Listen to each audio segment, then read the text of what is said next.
ಕೊಲೆ ಪ್ರಕರಣದಲ್ಲಿ ವಿನಯ್ ಕುಲಕರ್ಣಿಗೆ ಜಾಮೀನು. ಸುಪ್ರೀಂ ಕೋರ್ಟ್ಗೆ ಪತ್ನಿ ಮಲ್ಲಮ್ಮ ಹೋಗ್ತಾರ? ಯೋಗೇಶ್ ಗೌಡ ಪತ್ನಿ ಮಲ್ಲಮ್ಮರಿಂದ ಅಚ್ಚರಿ ಹೇಳಿಕೆ. ನಮಸ್ಕಾರ ವೀಕ್ಷಕರೇ, ಸುಪ್ರೀಂ ಟಿವಿ ನ್ಯೂಸ್ಗೆ ಸ್ವಾಗತ. ನಾನು ಅಶ್ವಥ್. ವೀಕ್ಷಕರೇ, ರಾಜ್ಯದಲ್ಲಿ ಯಾವುದಾದ್ರೂ ಒಂದೆರಡು ಮೂರು ಕೊಲೆ ಪ್ರಕರಣಗಳು ತುಂಬಾ ದೊಡ್ಡ ಮಟ್ಟದಲ್ಲಿ ಸದ್ದು ಮಾಡಿತ್ತು ಅಂತಂದ್ರೆ ಮೊದಲಿಗೆ ರೇಣುಕಾ ಸ್ವಾಮಿಯವರ ಕೊಲೆ ಪ್ರಕರಣ, ಮತ್ತೊಂದು ಯೋಗೇಶ್ ಗೌಡ ಅವರ ಕೊಲೆ ಪ್ರಕರಣ. ಈ ಎರಡೂ ಕೊಲೆ ಪ್ರಕರಣಗಳು ರಾಜ್ಯದಲ್ಲಿ ದೊಡ್ಡ ಮಟ್ಟದಲ್ಲಿ ಸದ್ದು ಮಾಡಿದಂತಹ ಕೊಲೆ ಪ್ರಕರಣಗಳು. ಕಾರಣ ಇಷ್ಟೇ, ರೇಣುಕಾ ಸ್ವಾಮಿಯವರ ಕೊಲೆ ಪ್ರಕರಣದಲ್ಲಿ ನಟ ದರ್ಶನ್ ಅವರು ಭಾಗಿಯಾಗಿದ್ದಾರೆ ಅನ್ನೋ ಒಂದು ಆರೋಪ. ಇನ್ನು ಯೋಗೇಶ್ ಗೌಡ ಅವರ ಕೊಲೆ ಪ್ರಕರಣದಲ್ಲಿ ಕಾಂಗ್ರೆಸ್ ಶಾಸಕ ವಿನಯ್ ಕುಲಕರ್ಣಿ ಅವರು ಭಾಗಿಯಾಗಿದ್ದಾರೆ ಅನ್ನೋ ಒಂದು ಆರೋಪ.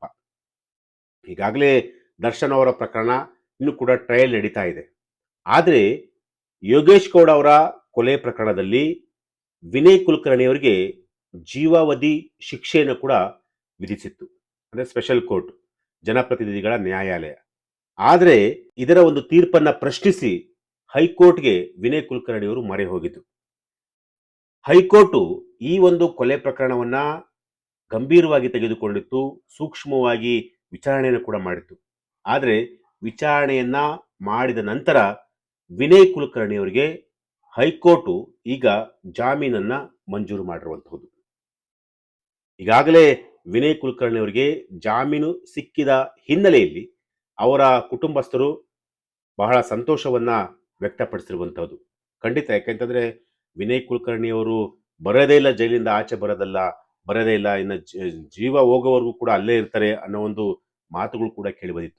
ಆದರೆ ಯಾವಾಗ ವಿನಯ್ ಕುಲಕರ್ಣಿಗೆ ಹೈಕೋರ್ಟ್ ಜಾಮೀನನ್ನ ಮಂಜೂರು ಮಾಡ್ತೋ ಆ ಇಡೀ ಕುಟುಂಬಕ್ಕೆ ಈಗ ಸಂತೋಷ ಕೂಡ ಆಗಿರುವಂಥದ್ದು. ಆದರೆ ಇದರ ನಡುವೆ ಕೊಲೆಯಾದಂತಹ ಯೋಗೇಶ್ ಗೌಡ ಅವರ ಪತ್ನಿ ಮಲ್ಲಮ್ಮ ಒಂದು ಅಚ್ಚರಿಯ ಹೇಳಿಕೆಯನ್ನು ಕೊಟ್ಟಿದ್ದಾರೆ. ಹಾಗಾದ್ರೆ ಮಲ್ಲಮ್ಮ ಏನೆಲ್ಲ ಹೇಳಿಕೆಯನ್ನು ಕೊಟ್ಟಿದ್ರು, ಯೋಗೇಶ್ ಗೌಡ ಅವರಿಗೆ ಜಾಮೀನು ಸಿಕ್ಕ ನಂತರ ಅವರು ಯಾವ ರೀತಿಯಾಗಿ ರಿಯಾಕ್ಟ್ ಮಾಡಿದ್ರು? ಎಸ್, ಯೂಶಲಿ ಮಾಧ್ಯಮಗಳು ಯೋಗೇಶ್ ಗೌಡ ಅವರ ಕೊಲೆ ಪ್ರಕರಣದಲ್ಲಿ ಜಾಮೀನು ಸಿಕ್ಕ ನಂತರ ಯಾರು ಅಪೋಸಿಟ್ ಪಾರ್ಟಿಯವರು ಯಾರಿರ್ತಾರೆ, ಎಕ್ಸಾಂಪಲ್ ಮಲ್ಲಮ್ಮ ಆಗಿರ್ಬೋದು, ಅಥವಾ ಬೇರೆ ಬೇರೆ ಯಾರ್ಯಾರು ಈ ಒಂದು ಪ್ರಕರಣದಲ್ಲಿ ಏನು ಕೋರ್ಟ್ ಮೆಟ್ಟಿಲಿರ್ತಾರಲ್ಲ, ಸ್ಟೇಷನ್ ಮೆಟ್ಟಿಲಿರ್ತಾರಲ್ಲ, ಅವನ್ನೆಲ್ಲ ಹೋಗಿ ಮಾತನಾಡಿಸೋದು ಸಹಜ.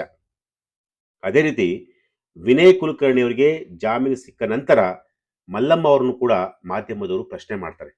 ಮಲ್ಲಮ್ಮ ಅವರೇ, ವಿನಯ್ ಕುಲಕರ್ಣಿ ಅವರಿಗೆ ಜಾಮೀನು ಸಿಕ್ಕಿದೆ, ನೀವೇನೇ ಹೇಳೋದಕ್ಕೆ ಬಯಸ್ತೀರಾ ಅಂತಂತೇಳಿ ಪ್ರಶ್ನೆಯನ್ನ ಮಾಡ್ತಾರೆ. ಅದಕ್ಕೆ ಮಲ್ಲಮ್ಮ ಒಂದೇ ಒಂದು ಮಾತಲ್ಲಿ ಹೇಳ್ತಾರೆ, ಈ ವಿಷಯದಲ್ಲಿ ನಾವೇನು ಹೇಳಲು ಸಾಧ್ಯವಿಲ್ಲ, ಎಲ್ಲವನ್ನೂ ಕೂಡ ನ್ಯಾಯಾಲಯ ಮತ್ತು ಗೌರವಾನ್ವಿತ ನ್ಯಾಯಾಧೀಶರಿಗೆ ಬಿಟ್ಟಿದ್ದು. ಕೋರ್ಟ್ ಯಾವ ರೀತಿಯ ತೀರ್ಪು ನೀಡುತ್ತದೆ ಎಂಬುದು ಮೊದಲೇ ಯಾರಿಗೂ ಗೊತ್ತಾಗೋದಿಲ್ಲ. ನ್ಯಾಯಾಲಯದ ತೀರ್ಪೇ ಅಂತಿಮವಾಗುತ್ತದೆ.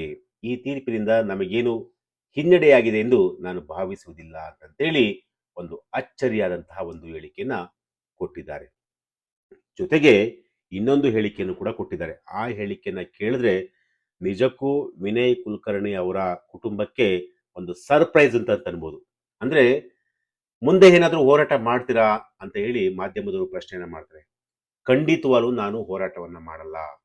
ತಮ್ಮ ಮುಂದಿನ ನಡೆಯ ಬಗ್ಗೆ ಮಾತನಾಡುತ್ತಾ ಮಲ್ಲಮ್ಮ ಅವರು ಒಂದೇ ಒಂದು ಮಾತನ್ನ ಹೇಳಿದ್ರು, ನಾನು ಇನ್ನು ಮುಂದೆ ಯಾವುದೇ ರೀತಿಯ ಕಾನೂನು ಹೋರಾಟವನ್ನ ಮುಂದುವರಿಸುವುದಿಲ್ಲ. ಹೈಕೋರ್ಟ್ ಆದೇಶವನ್ನ ಪ್ರಶ್ನಿಸಿ ನಾನು ಸುಪ್ರೀಂ ಕೋರ್ಟ್ಗೆ ಹೋಗೋದಿಲ್ಲ. ನನಗೆ ನನ್ನ ಮಕ್ಕಳ ಶಿಕ್ಷಣ ಮತ್ತು ಅವರ ಒಂದು ಉಜ್ವಲ ಭವಿಷ್ಯ ಹಾಗೂ ನನ್ನ ಕ್ಷೇತ್ರದ ಜನರ ಅಭಿವೃದ್ಧಿ ಬಹಳ ಮುಖ್ಯವಾಗಿದೆ. ಅವರ ಸಲುವಾಗಿ ನಾನು ಯಾವುದೇ ಕಾರಣಕ್ಕೂ ಕೂಡ ಸುಪ್ರೀಂ ಕೋರ್ಟ್ಗೆ ನಾನು ಹೋಗೋದಿಲ್ಲ. ಕಾನೂನು ಹೋರಾಟದಿಂದ ದೂರ ಉಳಿಯಲು ನಾನು ನಿರ್ಧಾರ ಮಾಡಿದ್ದೇನೆ ಅಂತೇಳಿ ಈಗ ಮಲ್ಲಮ್ಮ ಅವರು ನಾನು ಮುಂದೆ ಯಾವುದೇ ಕಾರಣಕ್ಕೂ ಕೂಡ ಹೋರಾಟವನ್ನ ಮುಂದುವರಿಸಲ್ಲ ಅಂತಂತೇಳಿ ಒಂದು ಸೂಚನೆಯನ್ನ ಈಗ ಮಲ್ಲಮ್ಮ ಅವರು ಕೊಟ್ಟಿರುವಂಥದ್ದು.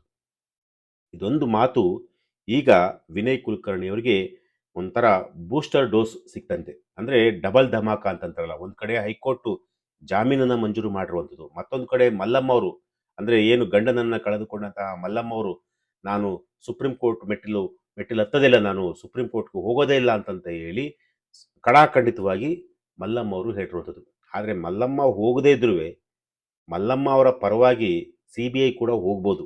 ಯಾಕೆಂದರೆ CBI ಈ ಕೇಸ್ನ ಹ್ಯಾಂಡಲ್ ಮಾಡಿರೋದು. ಹೈಕೋರ್ಟ್ ಆದೇಶವನ್ನು ಪ್ರಶ್ನಿಸಿ ಸುಪ್ರೀಂ ಕೋರ್ಟ್ಗೆ ಹೋಗುವಂಥ ಒಂದು ಚಾನ್ಸಸ್ಸು CBI ಕೂಡ ಇರುವಂಥದ್ದು. ಆದರೆ ಅದನ್ನ ನೆಕ್ಸ್ಟ್ ಅದ್ರ ಬಗ್ಗೆ ನಾನು ಮಾತನಾಡ್ತೀನಿ. ಸದ್ಯಕ್ಕಂತೂ ಮಲ್ಲಮ್ಮ ಈಗ ಈ ರೀತಿಯಾದಂಥ ಒಂದು ರಿಯಾಕ್ಟ್ ಅನ್ನ ಕೊಟ್ಟಿರುವಂಥದ್ದು. ಮತ್ತೆ ಇನ್ನೊಂದು ವಿಚಾರವನ್ನು ಹೇಳಿದರೆ, ನನ್ನ ಜೀವನದಲ್ಲಿ ಯಾರು ಎಷ್ಟೇ ಕೆಟ್ಟದ್ದನ್ನ ಮಾಡಿದರೂ ನಾನು ಮಾತ್ರ ಅವರಿಗೆ ಒಳ್ಳೆಯದನ್ನೇ ಬಯಸುತ್ತೇನೆ. ದ್ವೇಷ ಸಾಧನೆಯಿಂದ ಏನನ್ನೂ ಸಾಧಿಸಲು ಸಾಧ್ಯವಿಲ್ಲ.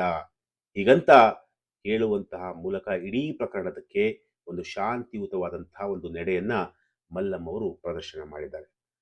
ಜೊತೆಗೆ ಸಹೋದರ ಅಂದ್ರೆ ಗುರುನಾಥ್ ಗೌಡರು ಮತ್ತು ಕಾನೂನು ತಜ್ಞರು ಸುಪ್ರೀಂ ಕೋರ್ಟ್ನಲ್ಲಿ ಹೋರಾಟ ಮುಂದುವರಿಸುವುದಾಗಿ ಅವರು ಕೂಡ ಹೇಳಿದ್ದಾರೆ. ಇನ್ನೊಂದೆಡೆ ಸ್ವತಃ ಪತ್ನಿ ಮಲ್ಲಮ್ಮ ಅವರೇ ಹೋರಾಟದಿಂದ ಹಿಂದೆ ಸರಿದಿರುವುದು ಧಾರವಾಡ ರಾಜಕೀಯ ಮತ್ತು ಕಾನೂನು ವಲಯದಲ್ಲಿ ತೀವ್ರ ಚರ್ಚೆಗೆ ಈಗ ಗ್ರಾಸವಾಗಿರುವಂಥದ್ದು. ಅಂದ್ರೆ ಒಂದು ಕಡೆ ಅಂದ್ರೆ ಯೋಗೇಶ್ ಗೌಡರವರ ಸಹೋದರ ಗುರುನಾಥ್ ಗೌಡರು ಮತ್ತೆ ಕಾನೂನು ತಜ್ಞರು ಸುಪ್ರೀಂ ಕೋರ್ಟ್ನಲ್ಲಿ ನಾನು ಹೋರಾಟವನ್ನ ಮುಂದುವರಿಸ್ತೀನಿ ಅಂತ ಹೇಳಿ ಅವ್ರು ಹೇಳಿದ್ರೆ, ಮತ್ತೊಂದು ಕಡೆ ಮಲ್ಲಮ್ಮ ಇಲ್ಲ, ನಾನು ಯಾವುದೇ ಕಾರಣಕ್ಕೂ ಕೂಡ ಹೋರಾಟವನ್ನ ಮಾಡಲ್ಲ, ನಾನು ಇಲ್ಲಿಗೆ ಸ್ಟಾಪ್ ಮಾಡಿಬಿಡ್ತೀನಿ, ನನ್ನ ಮಕ್ಕಳ ಭವಿಷ್ಯ ನನಗೆ ಬಹಳ ಮುಖ್ಯ. ಯಾಕೆಂತಂದ್ರೆ ಮಕ್ಕಳು ಈಗಾಗಲೇ ಎಲ್ಲರೂ ಕೂಡ ದೊಡ್ಡವರಾಗಿದ್ದಾರೆ, ಅವರ ಭವಿಷ್ಯಕ್ಕೋಸ್ಕರನಾದ್ರೂ ಕೂಡ ನಾನು ಯಾವುದೇ ಕಾರಣಕ್ಕೂ ಕೂಡ ನಾನು ಸುಪ್ರೀಂ ಕೋರ್ಟ್ಗೆ ಹೋಗಲ್ಲ ಅಂತಂತೇಳಿ ಈಗ ಮಲ್ಲಮ್ಮ ಅವರು ಸ್ಟೇಟ್ಮೆಂಟ್ ಮಾಡಿರೋದು. ಗೊತ್ತಿಲ್ಲ ಈ ಪ್ರಕರಣ ಮುಂದೆ ಯಾವ ರೀತಿಯಾದಂತಹ ಒಂದು ತಿರುವನ್ನ ಪಡೆಯುತ್ತೋ ಗೊತ್ತಿಲ್ಲ. ಸದ್ಯಕ್ಕಂತೂ ಈಗ ಆ, ಏನು ವಿನಯ್ ಕುಲಕರ್ಣಿ ಅವರಿಗೆ ಒಂದು ಅರ್ಥದಲ್ಲಿ ಅವರು ಸೇಫ್ ಆಗಿದ್ದಾರೆ. ಸುಪ್ರೀಂ ಕೋರ್ಟ್ಗೆ ಹೋದ್ಮೇಲೆ ಸುಪ್ರೀಂ ಕೋರ್ಟು ಯಾವ ರೀತಿಯಾದಂತಹ ನಿರ್ಧಾರವನ್ನು ತೆಗೆದುಕೊಳ್ಳುತ್ತೋ ಗೊತ್ತಿಲ್ಲ. ಸೊ ಸದ್ಯಕ್ಕಂತೂ ಈಗ ಮಲ್ಲಮ್ಮ ಅವರ ಹೇಳಿಕೆಯಿಂದ ವಿನಯ್ ಕುಲಕರ್ಣಿ ಅವರ ಕುಟುಂಬಕ್ಕೆ ಒಂದು ಸ್ವಲ್ಪ ಶಾಂತಿ ಮತ್ತೆ ಸಮಾಧಾನ ಕೂಡ ಆಗಿರುವಂಥದ್ದು. ಸೊ ಮುಂದೆ ಏನು ಬೇಕಾದರೂ ಆಗ್ಬೋದು. ಎಸ್, ಇದು ಇವತ್ತಿನ ಒಂದು ವಿಚಾರ. ನಾಳೆ ಮತ್ತೊಂದು ವಿಚಾರದೊಂದಿಗೆ ನಾನು ನಿಮ್ಮನ್ನೇ ಭೇಟಿ ಆಗ್ತೀನಿ. ನಿರಂತರ ಸುದ್ದಿಗಾಗಿ ನೋಡ್ತಾ ಇರಿ supreme TV news. Thank you.